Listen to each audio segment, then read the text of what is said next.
असमकम class. Last time हम लोगों ने 3 बेसिक इम्प्लीफिकेशन पढ़ी थी रिलेटिविटी की, जिसमें से टाइम डिलेशन और लेंथ कॉन्ट्रैक्शन वाला टॉपिक डिस्कस हो गया था। आज हम लोग कंपोजिशन ऑफ वेलोसिटीज़ डिस्कस करने लगे हैं। टाइम डिलेशन और लेंथ कॉन्ट्रैक्शन में दोनों दफ़ा हम लोगों ने 2 डिफरेंट फ्रेम जो थे वो अज्यूम किए थे, एफ़ और एफ़ प्राइम। सही। कंपोजिशन ऑफ वेलोसिटी में इस वक्त हम लोग 3 फ्रेम्स जो हैं, फ्रेम ऑफ रेफरेंसेस जो हैं, वो अज्यूम कर रहे हैं, F, F dash, F double dash या प्राइम, जो भी कहना चाहो। सही। अब उसके बारे में ऑब्जर्वेशन हम लोग कह रहे हैं कि फ्रेम एफ डैश या F prime move with velocity v1 with respect to frame F. F के हिसाब से एफ प्राइम जो है वो v1 वेलोसिटी के साथ मूव कर रहा है, जबकि एफ प्राइम के हिसाब से एफ डबल प्राइम के हिसाब से एफ फ्रेम जो है F prime frame F double prime के हिसाब से एफ प्राइम फेस फ्रेम जो है वो वेलोसिटी v2 के हिसाब से मूव कर रहे हैं। सही।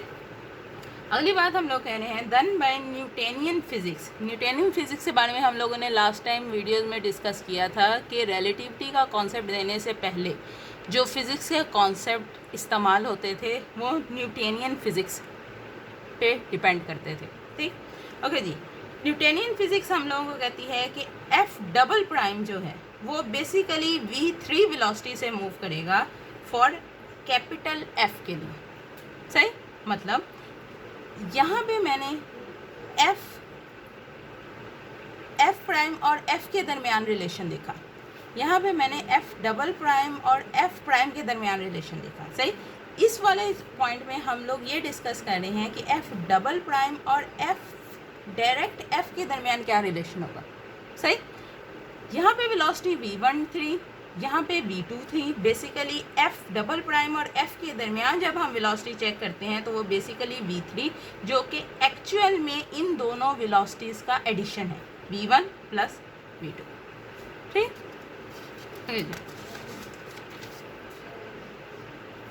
हम लोग डेरिवेशन यूज़ करते हैं, ड्राइव करते हैं, डेरिवेशन ड्राइव करते हैं रिलेटिविस्टिक वेलोसिटी कंपोजिशन लॉ के लिए। सही। लॉरेंस ट्रांसफॉर्मेशन लास्ट टाइम हम लोगों ने देखी थी, उसके हमारे पास 4 डिफरेंट इक्वेशंस आ रही थी, जिसमें टी प्राइम और एक्स प्राइम में चेंज आ रहा था, वाई और जी प्राइम एज इट इज़ रहते हैं। ठीक। मतलब अगर हमें गिलानियन ट्रांसफॉर्मेशन से लॉरेंस ट्रांसफॉर्मेशन में ट्रांसफॉर्म करती हूँ किसी एलिमेंट को, तो उसके टी और एक्स वाले फैक्टर में चेंज आ रहा है, वाई और जेड वाला कंपोनेंट्स जो हैं वो सेम रहेंगे। इसी इक्वेशन को अगर मैं मैट्रिक्स के फॉर्म में लिखती हूँ तो वो कुछ इस तरह की हमारे पास इक्वेशन बन जाएगी। ठीक। जिसमें गैमा फंक्शन जो है वो इस तरह से डोनेट होता है, where V is the velocity of the body and C is the speed of the light. ठीक। ओके जी। क्योंकि मैंने वेलोसिटी कंपोजिशन ला करना है, और अभी हम लोगों ने पीछे बताया था कि हम लोगों को इसके लिए 3 फ्रेम चाहिए, F prime, F double prime. सही।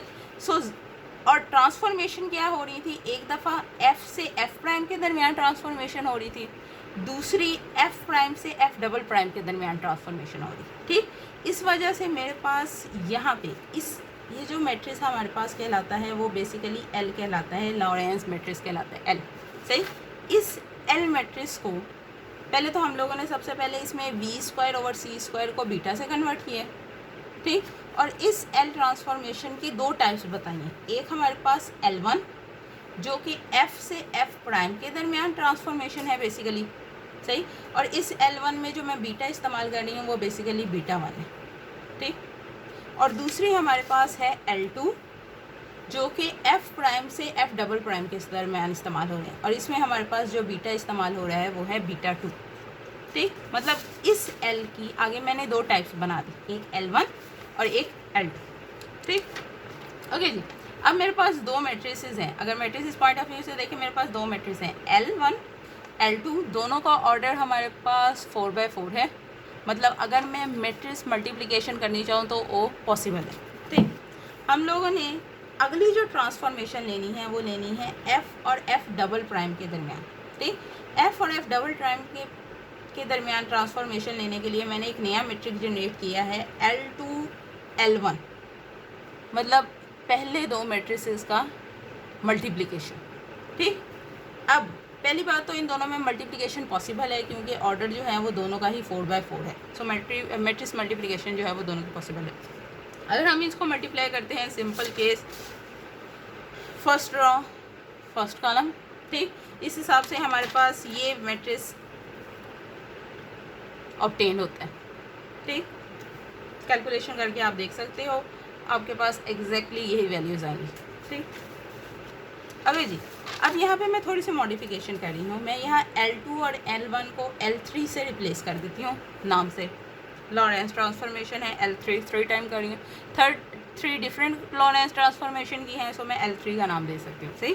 दूसरा हम जो कर रहे हैं वो इस वाली वैल्यू को जो है सपोज करने लगे।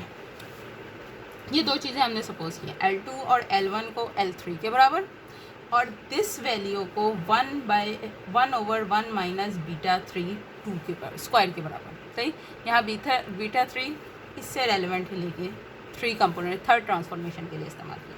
ठीक, अगे जी अब इस इक्वेशन पे कैलकुलेशन करने लगे हैं। फर्स्ट ऑफ ऑल मैं स्क्वायरिंग ऑन बोथ साइड, ठीक, हमारे पास ये वैल्यूज़ आ जाती हैं। ठीक, और अगर मैं इनका ऑर्डर रिवर्स कर दूँ, इंटरचेंज कर दूँ, इन्वर्टिंग कर दूँ तो हमारे पास ये वैल्यूज़ आ जाती है। सही। अगे जी यहाँ से इस इक्वेशन से मैं B3 अलहदा करना चाहती हूँ। सही। यहाँ पे ये प्लस हो रहा है, वहाँ ये यहाँ पे ये माइनस हो रहा है, B3 स्क्वायर वहाँ जाके प्लस हो जाएगा, और ये साइड टर्म्स उठा के हम यहाँ ले जाते हैं। नेक्स्ट हम जस्ट LCM लिया।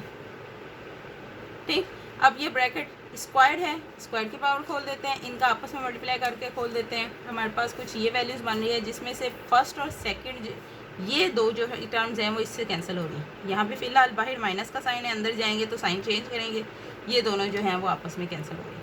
सही। जो बची हुई वैल्यूज़ हैं वो हमारे पास कुछ इस तरह से बन जाती हैं।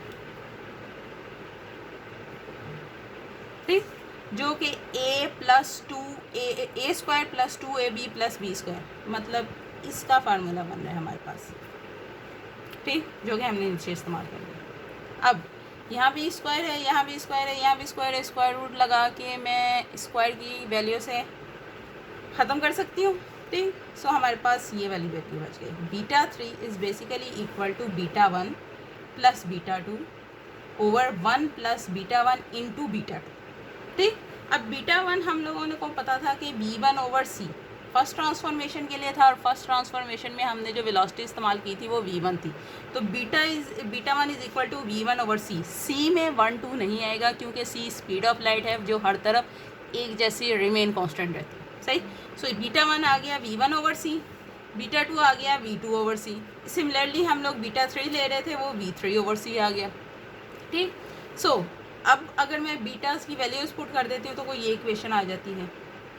यहाँ से 1 ओवर C कॉमन लिया जा सकता है, जो कि दोनों तरफ कैंसिल हो गया है, हमारे पास ये वैल्यूज़ आ गई। जो कंपोजिशन ऑफ वेलोसिटी में हम लोगों ने पहली बात की थी वो ये थी कि V3 is basically a vector addition of V1 और V2। सही, दोनों वेक्टर्स का एडिशन से V3 बनेगा। और हम लोगों ने जो सपोजिशन लिया है तुम लोग उसमें डायरेक्टली दे सकते हो कि V3 is basically the addition of V1 and V2 with some factor. सही। So V3 is a vector addition of V1 और V2, हैंस प्रूफ।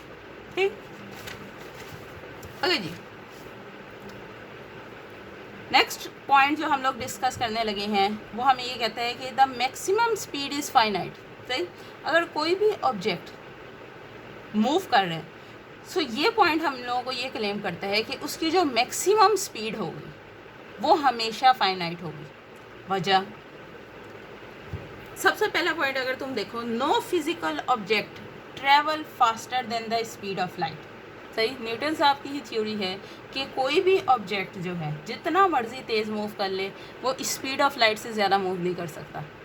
सही, और अगर वो स्पीड ऑफ लाइट जितना मूव करता है, स्पीड ऑफ लाइट हम लोगों को ऑलरेडी पता है 3 × 10⁻⁸ मीटर पर सेकेंड।